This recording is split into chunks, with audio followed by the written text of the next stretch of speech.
इस कार्यक्रम के पुण्यार्चक हैं श्री निखिल जैन, अनय जैन, अमृता जैन, सागर, मध्य प्रदेश। नमो हरिहंताणम, नमो सिद्धाणम, नमो आयरियाणम, नमो अज्जायाणम, नमो लोये सर्वसाहुणम।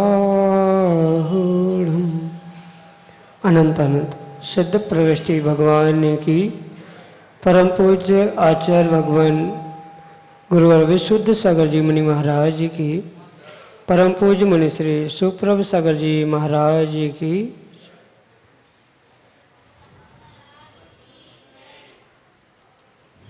समीचीन विकल्पों का सम्यक समाधान, सम्यक ज्ञान की वह अनूठी विधा जिसके माध्यम से हम सभी अपने अंतरंग में उठने वाले उन अनेकानेक समीचीन विकल्पों का सम्यक समाधान परम पूज्य मुनि श्री सुप्रभ सागर जी महाराज के मुखारविंद से प्रतिदिन प्राप्त कर रहे हैं। देश के विभिन्न प्रांतों से अनेकानेक समीचीन विकल्प हमें यहाँ प्रतिदिन प्राप्त हो रहे हैं और परम पूज्य मुनि श्री उनका आगम के परिप्रेक्ष्य में हमको सम्यक समाधान प्रदान कर रहे हैं। प्रारंभ करते हैं आज का सम्यक समाधान और आज का पहला विकल्प कोटा राजस्थान से सिद्धार्थ जैन परम पूज्य मुनि श्री के चरणों में बारंबार नमोस्तु निवेदित करते हुए अपना समीचीन विकल्प रख रहे हैं कि महाराज जी महामारी के इस कोरोना महामारी की वजह से मंदिर में पूजन सामग्री की व्यवस्था कमेटी की तरफ से नहीं है। सब लोग अपने अपने घर से सामग्री लाकर पूजन आदि करते हैं। पूजन करने के बाद वह सामग्री हमारे लिए निर्मल हो जाती है और उसी सामग्री को माली द्वारा इकट्ठा करा लिया जाता है। फिर उस सामग्री को मंदिर कमेटी अलग अलग करवा लेती है। चावल, नारियल, गोला आदि को बेचा जाता है और मैनेजर द्वारा रसीद भी बनाई जाती है। यह सब कार्य मंदिर कमेटी की आज्ञा से ही मैनेजर बिक्री करता है। तो इसमें दोष पूरी कमेटी को लगेगा या पदाधिकारियों को जो यह कार्य में संलग्न है। क्या यह कार्य सही है? हमारे समीचीन विकल्प का सम्यक समाधान करने की अनुकंपा करें। नमोस्तु महाराज जी, नमो। आगम के परिप्रेक्ष्य में हमें ये परम सत्य बात स्वीकार करनी होगी कि चढ़ाया गया प्रत्येक द्रव्य हमारे लिए निर्माल्य, पर यह भी परम सत्य है उस निर्माल्य के निमित्त से कमेटी, पदाधिकारी आदियों को कुछ न कुछ व्यवस्था तो अवश्य बनानी पड़ेगी, क्योंकि उसकी व्यवस्था बनाए बिना काम होना संभव नहीं। और ये भी जो आपने कहा कि व्यक्ति वर्तमान में कोरोना के कारण अपने स्वयं के घर से द्रव्य लाता है, आगम की बात तो यही परम सत्य है कि व्यक्ति को स्वयं को अपने ही घर से द्रव्य लाना ही उत्कृष्ट है।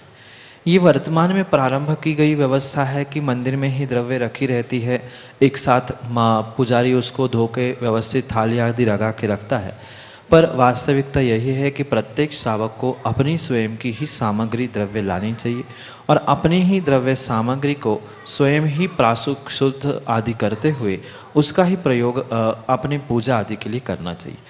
पर वह वर्तमान की व्यवस्था ऐसी बनी थी कि सामूहिक रूप से द्रव्य धुल रहा था। ये सब कुछ मात्र वर्तमान की व्यवस्था थी, आगम तो अपनी ही द्रव्य की बात करे।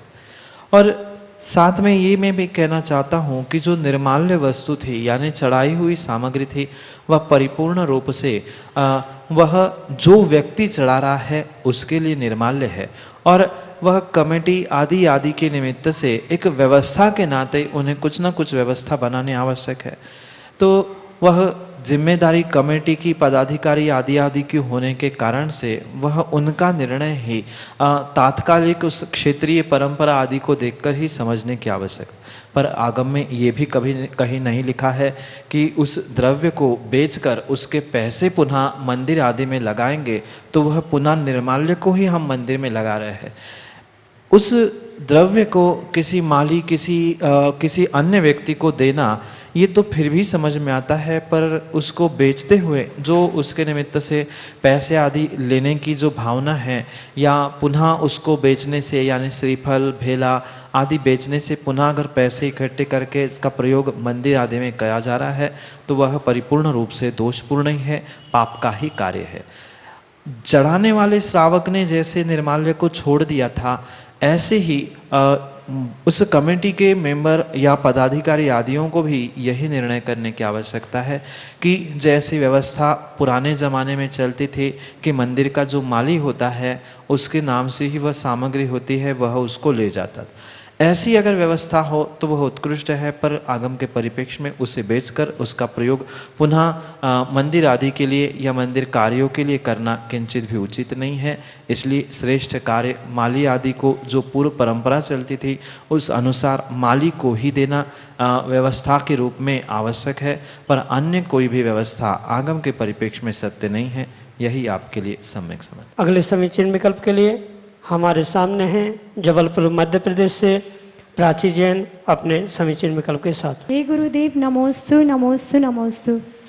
मेरा प्रश्न ये है कि जब हमारे जीवन में विपरीत परिस्थितियां होती हैं तो उनसे हम कैसे निकलें, उस समय कैसे हम पॉजिटिव रहें। जीवन का दूसरा नाम ही संघर्ष है, या जीवन का दूसरा पहलू ही संघर्ष है। जो व्यक्ति परिस्थितियों के साथ संघर्ष करते हुए अपने मन स्थिति को व्यवस्थित रखता है, वो ही जीवन में सफल होता है। ऐसा नहीं है कि किसी के भी जीवन में विपरीत परिस्थितियाँ आती नहीं है, ऐसा नहीं है। जैसे साक्षात रामचंद्र जी से सीता थी, ऐसे महापुरुषों के जीवन में भी बहुत बड़े बड़े संघर्ष और बहुत विपरीत परिस्थितियों को उनको भी सामना करा, पर उन विपरीत परिस्थितियों में उन्होंने अपने भीतर के धैर्य को नहीं खोया, इसलिए वे आज महापुरुष बने। और बिल्कुल वैसी ही विपरीत परिस्थितियाँ कई सारे जीवों पर आज भी आती है, पर अंतर इतना है कि वह उन विपरीत परिस्थिति में अपनी मनस्थिति को विपरीत कर देते हैं, अपने आप को नेगेटिव कर लेते हैं और उम्मीद हार कर जीवन का अंत करने की ओर बढ़ जाते। ऐसे समय में जिन्होंने उन विपरीत परिस्थितियों से जूझते हुए अपने आप को धैर्य के साथ, पॉजिटिविटी के साथ अपने ही गलती का एहसास करते हुए उनका सामना किया है, वो ही जीवन में महापुरुष बने हैं। और भले ही वर्तमान में महापुरुष नहीं बने, आज वर्तमान में भी आप देख लेना, भौतिक जगत में हो या लौकिक पारलौकिक जगत में भी हो, वही जीव ऊंचाई को प्राप्त करता है जिसके जीवन में अधिक विपरीतता।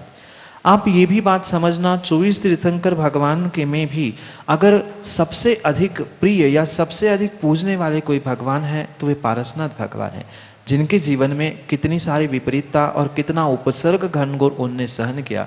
उन्होंने उस उपसर्ग विपरीतता को सहजता से स्वीकार किया, अपने पूर्व जन्म के कर्म का नियोग मानते हुए, इसलिए आज वह इतने विशेष पूज्यता को प्राप्त। मात्र पौराणिक ऐतिहासिक ही घटना नहीं, अपितु आप वर्तमान की बहुत सारे जीवों के साथ भी अनुभव करते हुए देख लेना कि जिन्होंने आज एक सेलिब्रिटी का या एक बहुत उच्च स्थान प्राप्त किया है, उसको अपने जीवन में उस सफलता को, ऊंचाई को प्राप्त करने के लिए संघर्ष करना ही पड़ा है, विपरीतताओं का सामना करना ही पड़ा है।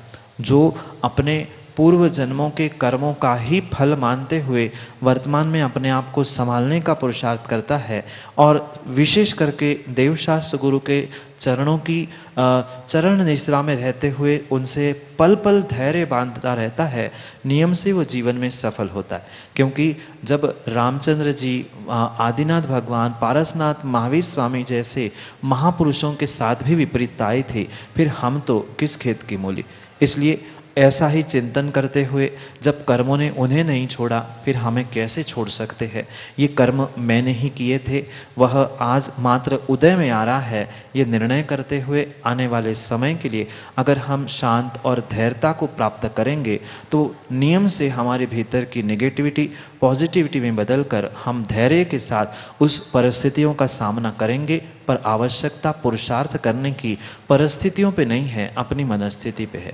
जिसने अपनी मनस्थिति सुधार ली उसकी बहुत ही जल्दी परिस्थिति भी सुधर जाती है।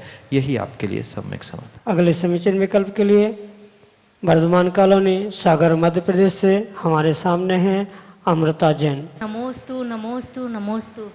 गुरुवर, मेरा ये सवाल है कि आज के समय में लोग जीवों पे दया करना भूल गए हैं, तो धर्म और दया में क्या फ़र्क है? क्या पुण्य पैसे देकर जो किसी संस्था को जीवों के भाव व्यक्त किए जाते हैं, तो क्या उसमें भी पुण्य है, और दोनों में क्या फ़र्क है? धम्मो दया विशुद्धो धम्मस मूलम दया।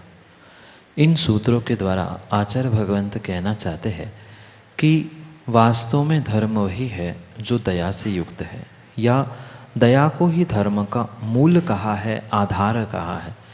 जहाँ दया करुणा नहीं है, अनुकंपा नहीं है, वहाँ पर धर्म हो ही नहीं सकता।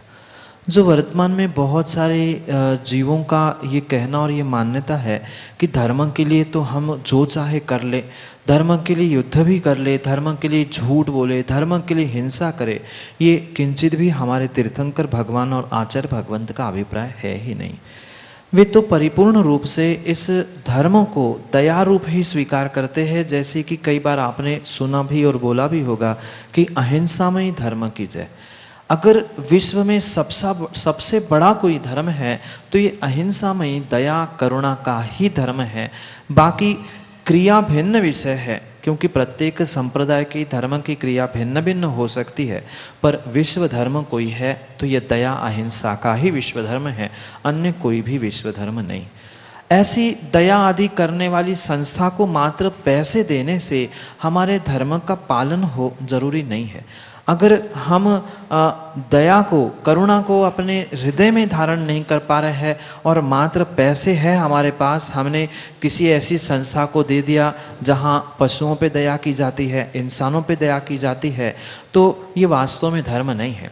बहुत सारे जीव यही सोचते हैं किसी अनाथाश्रम में, वृद्धाश्रम में हम पैसे दे देंगे तो हमारा काम हो जाएगा।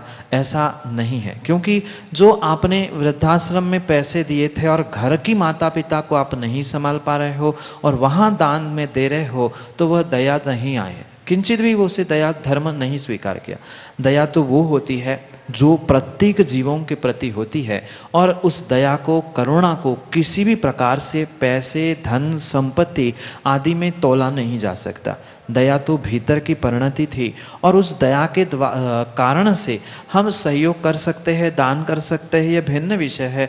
पर मात्र पैसे आदि चुकाने से, पैसे आदि देने से किंचित भी किसी भी प्रकार से दया हो जरूरी नहीं है।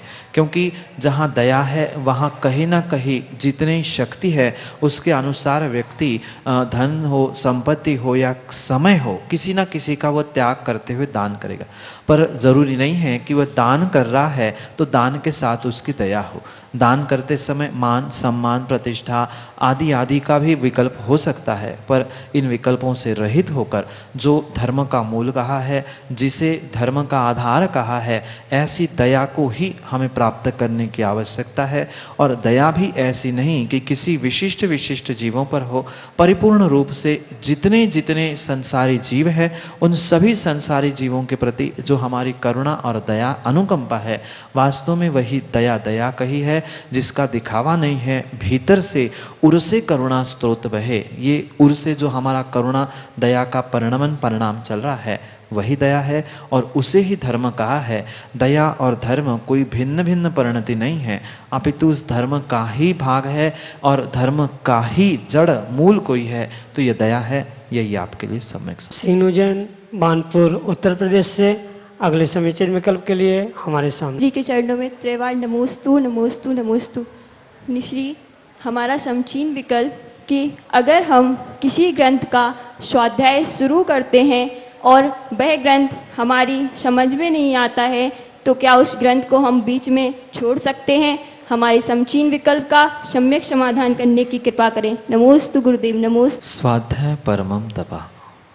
आचार्य भगवंत इस स्वाध्याय को परम तप कहते हैं, क्योंकि बिना कोई शारीरिक मेहनत किए हुए असंख्यात गुण श्रेणी कर्मों की निर्जरा अगर कही होती है तो वह ग्रंथों के स्वाध्याय से। पर ग्रंथों के स्वाध्याय का मतलब यहाँ पर परिपूर्ण रूप से जो पूर्वाचार्य प्रणीत ग्रंथ है वो ही स्वाध्याय के अंतर्गत ग्रहण किए जा सकते हैं। अन्य कोई सामान्य पुस्तिका आदि वह स्वाध्याय नहीं। उन ग्रंथों पर यानी पूर्वाचार्यों के ग्रंथों पर उनके अभिप्राय को, उनके सूत्रों को लेकर अगर कोई प्रवचन है, देशना है, टीका है, वो भी स्वाध्याय के अंतर्गत ग्रहण किया जा सकता, क्योंकि ये असंख्यात गुण श्रेणी की कर्मों की निर्जरा करने के लिए साधन होने से भले ही वह ग्रंथ हमें समझ में आए या नहीं आए, उसे छोड़ना नहीं चाहिए, क्योंकि उस ग्रंथ को समझने से हमें विशेष फल तो मिलेगा। और माना कि पढ़ते समय कुछ समय बाद हमें ये समझ में आया कि विषय हमें समझ में नहीं आ रहा है, ये विषय कुछ कठिन हो रहा है, तो भी हमें उस कठिन विषय को हमने शुरू किया है तो उसे पूर्ण करने की दृष्टि से हमें पढ़ना आवश्यक है। और मैं तो ये कहता हूँ, भले ही आपको उसमें से एक पंक्ति भी समझ में नहीं आए, पूरे ग्रंथ में से 4 शब्द भी समझ में आ गए और पूरी श्रद्धा के साथ अगर आपने उस ग्रंथ का स्वाध्याय किया है, पंक्ति और पंक्ति शब्द शब्द पढ़ा है पूर्ण रूप से श्रद्धा के साथ, तो आपके असंख्यात गुण श्रेणी कर्मों की निर्जरा होती है।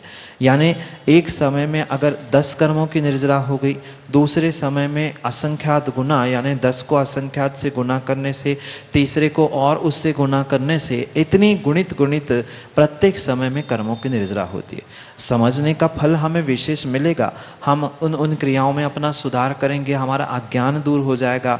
पर भले ही समझ में नहीं आ रहा है और हमने ग्रंथ प्रारंभ किया है तो उसे पूर्ण करने की ही आवश्यकता होती है। आधा ग्रंथ कभी भी छोड़ना नहीं जाता है, भले ही हमें समझ में नहीं आए उसको पढ़ना चाहिए और पढ़ते रहो। तो हो सकता है एक बार पढ़ने से नहीं समझ में आया, दोबारा पढ़ने का मन हुआ, कुछ उसमें ऐसा हमें पढ़ने में आया कि हमें पुनः उसको पढ़ने की इच्छा हुई, तो हम दोबारा पढ़ेंगे तो और कुछ समझ में आएगा। ज़रूरी नहीं है क्योंकि आज तक हमने बहुत सारी बाहर की बातें पढ़ने का और सुनने का, समझने का तो प्रयास किया और वो बातें हमें बहुत जल्दी समझ में हुई आती, पर ग्रंथों का, पूर्वाचार्यों के सूत्रों का हमने अध्ययन नहीं किया होने से वह विषय ज़रूरी नहीं है कि हमें जल्दी जल्दी समझ में आए। इसलिए जब तक समझ में नहीं आए तब तक पढ़े, और माना कि दोबारा नहीं भी पढ़ना है तो भी कम से कम शुरू किया हुआ ग्रंथ एक बार तो पूर्ण करना ही चाहिए।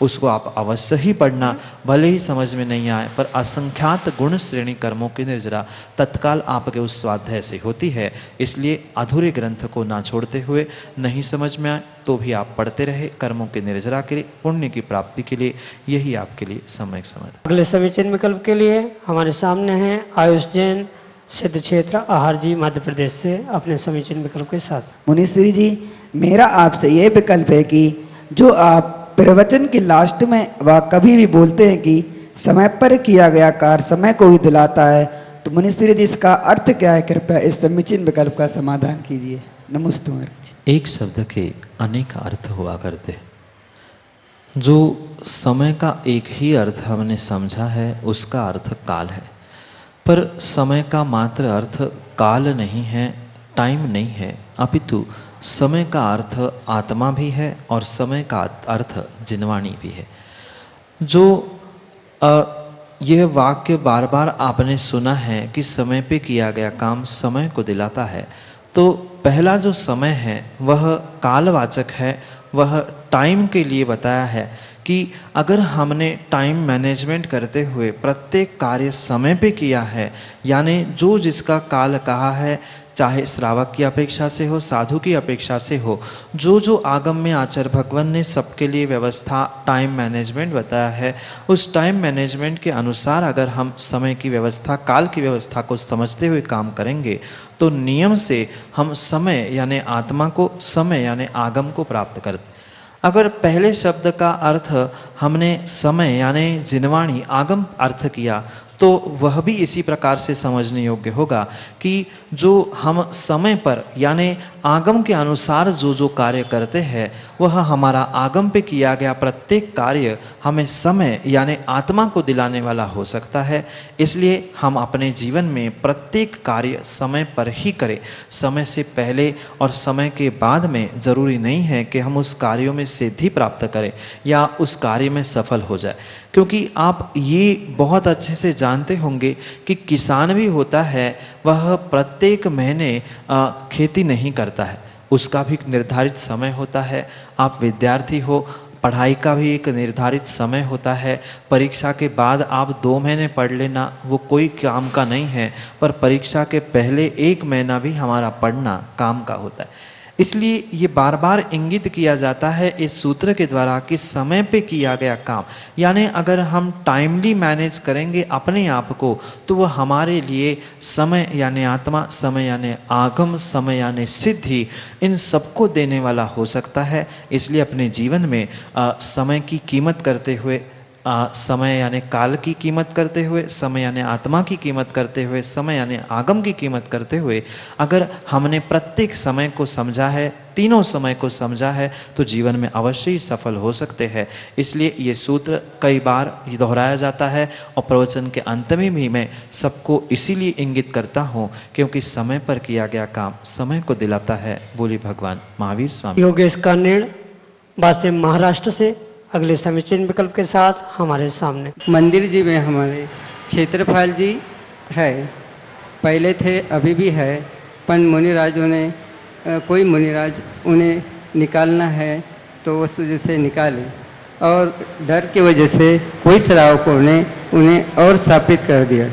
तो उन श्रावकों को या समाज वाले को या सभी को क्या दोष लगे, हमारा तो यही सम्यक समाधान। शासन रक्षक देवी देवताओं के विषय में बहुत सारे जीवों के भीतर बहुत सारे लोगों ने भ्रम उत्पन्न किया, जबकि उनका अस्तित्व होता है। उनके विषय में कौन किसका शासन रक्षक देवक है, कौन कहाँ है आदि सब कुछ व्याख्यान हमारे प्राचीन आचार्यों के प्राचीन मूल ग्रंथों में प्राप्त होता है। उन्हें ना समझने के कारण वर्तमान में मात्र कुछ चंद जीवों का यह काम है जिन्होंने लोगों के भीतर, जीवों के भीतर और व्यक्तियों के भीतर ना जाने कितने कितने प्रकार से भय और डर उत्पन्न करते हुए भ्रम को उत्पन्न किया है। ये आगम के परिप्रेक्ष्य में परम सत्य स्वीकार करना होगा। आज आपकी अपेक्षा से आपके जो पूर्वज थे वे किसी भी अपेक्षा से श्रेष्ठ थे, और पूर्वाचार्यों ने जब ग्रंथ में लिखा है तो हमें उनके अस्तित्व को स्वीकार करना चाहिए, क्योंकि कई जगह पर बिल्कुल उनको, उन देवी देवताओं को भगवान का रूप दिया गया है, कहीं तो बिल्कुल ही उनको उठाकर अलग ही कर दिया गया है। ये दोनों भी बातें परिपूर्ण रूप से गलत है। आगम में जिसको जैसा सम्मान कहा है, जिसका जैसा स्थान कहा है, उसको उसी प्रकार से स्वीकार करने की आवश्यकता है। जो शासन रक्षक देवी देवता है, उन शासक रक्षक देवी देवताओं को अपनी अपने तरीके से, उनको अपने प्रकार से मानना ही हमारे लिए सम्यक दर्शन है। अगर उनको हम स्वीकार नहीं कर रहे हैं, उनको अलग कर रहे हैं, फेंकवा रहे हैं, तो परिपूर्ण रूप से हमें वह मिथ्यात्व का दोष लगेगा, क्योंकि मिथ्यात्व वह कहलाता है जो जैसा है उसे वैसा नहीं मानना, और जो जैसा नहीं है उसको वैसा मानना ही मिथ्यात्व। जब वे 4 निकाय के देवों की व्याख्या उमा स्वामी भगवान ने भी 4थे अध्याय में की है, देवास चतुर्निकाय करते हुए, तो हमें 4 प्रकार के देवों को मानने की में क्या दिक्कत है। और ये भी कहा है जो सम्यक दर्शन के 25 गुण कहे गए हैं, उसमें 6 आयतनों की व्याख्या है। 6 आयतनों में सच्चे देव शास्त्र गुरु के साथ साथ सच्चे देव शास्त्र गुरु को मानने वाले सच्चे भक्तों को भी आयतन कहा है। और जो शासन की रक्षा करने वाले देवी देवता है, भगवान की पूर्व पर्यायों में रक्षा करने वाले, उनकी पर्याय में मिलने वाले जैसे पद्मावती आदि है, वे अपने आप में एक आयतन है। तो जैसे आप एक धर्मात्मा के लिए सम्मान देते हो, जय जिनेन्द्र आदि बोलते हुए, ऐसे उन्हें सम्मान देने में किंचित भी दोष नहीं। पर उन्हें अगर भगवान मान के भगवान की बराबरी से पूजा जा रहा है तो परिपूर्ण रूप से वह दोष है। जो जैसा है उसको उस हिसाब से समझते हुए हमें निर्णय करना होगा। इसलिए जो शासन रक्षक देवी देवता है, चाहे क्षेत्रपाल हो, पद्मावती हो, उनको भगवान मानकर नहीं पूजना, अपितु भगवान के रक्षक रूप में, भगवान के सहयोगी आयतन आदि के रूप में ही हमें स्वीकार करना होगा। इसलिए जो जहाँ जैसा है उसको वैसा ही रहने देना चाहिए। फेंकवाना या कुछ अन्य काम करना दोषपूर्ण है। जो भय से पुनः आपने जैसे कहा है कि आपके नगर में पुनः विराजमान किया है, ठीक है विराजमान किया है, तो उन्हें अपने स्थान पर, यानी वे शासक रक्षक देवता है तो उनको देवता ही मानकर, आयतन ही मानकर उनको सम्मान करना चाहिए, पर भगवान मानकर पूजा अभिषेक आदि करना यह मिथ्यात्व कहलाएगा। जैसे एक सामान्य श्रावक को आप जय जिनेन्द्र करते हो, धर्मात्मा होने के नाते से ऐसे ही सामान्य रूप से आप उन्हें जय जिनेन्द्र कर रहे हो तो कोई दोष नहीं है। महाव्रती अणुव्रती उन पर उन्हें जय जिनेन्द्र नहीं कर सकते, पर आप श्रावक है, आप आगम की आज्ञा मानते हुए उन्हें स्वीकार करें, यही आपके लिए सम्यक समाधान। जय जिनेन्द्र बंधु, आप हम सभी दे रहते समीचीन विकल्पों का सम्यक समाधान इस बहुचर्चित कार्यक्रम का। प्रतिदिन की भांति यह कार्यक्रम 5:13 पे YouTube चैनल सुप्रभ वाच के माध्यम से प्रसारित होता है एवं शाम को 4 बजे पारस टीवी के माध्यम से यह कार्यक्रम का प्रसारण होता है। देश विदेशों के जो लोग हैं उनके मन में अटले जो विकल्प है उसका समाधान इस कार्यक्रम के माध्यम से किया जाता है। आप सोच रहे होंगे कैसा कार्य किया जाता है। विकल्प हम तक पहुंचाया जाते हैं व्हाट्सएप के नंबर के द्वारा 8707548811। मैं नंबर रिपीट करता हूं 8707548811। इस नंबर पे आप व्हाट्सएप मैसेज के द्वारा या ऑडियो मैसेज, टेक्स्ट मैसेज के द्वारा अपना विकल्प हम तक पहुंचा सकते हो। वह विकल्प मुनिषी तक प्रेषित किया जाएगा और मुनिषी के मुखारविंद से सम्यक समाधान हम लोग सब प्राप्त करेंगे। सम्यक.समाधान@gmail.com इस ईमेल आईडी पर भी आप अपना विकल्प हम तक पहुंचा सकते हो और अपने विकल्पों का समाधान प्राप्त कर सकते हो। सुविशुद्ध ज्ञान धारा आज से चालू हुई है। आप सुविशुद्ध ज्ञान धारा का लाभ सम्यक समाधान कार्यक्रम से सुप्रभ वाच चैनल के 5:13 से प्रतिदिन ले सकते हैं और इनाम जीत सकते हैं। मैं मुनिषी के चरणों में तीवार बार नमोस्तु करते हुए आज के इस सम्यक समाधान की बेला को यहीं पे विराम देता हूँ। नमोस्तु नमोस्तु नमोस्तु। इस कार्यक्रम के पुण्यार्जक हैं श्री निखिल जैन, अनय जैन, अमृता जैन, सागर, मध्य प्रदेश।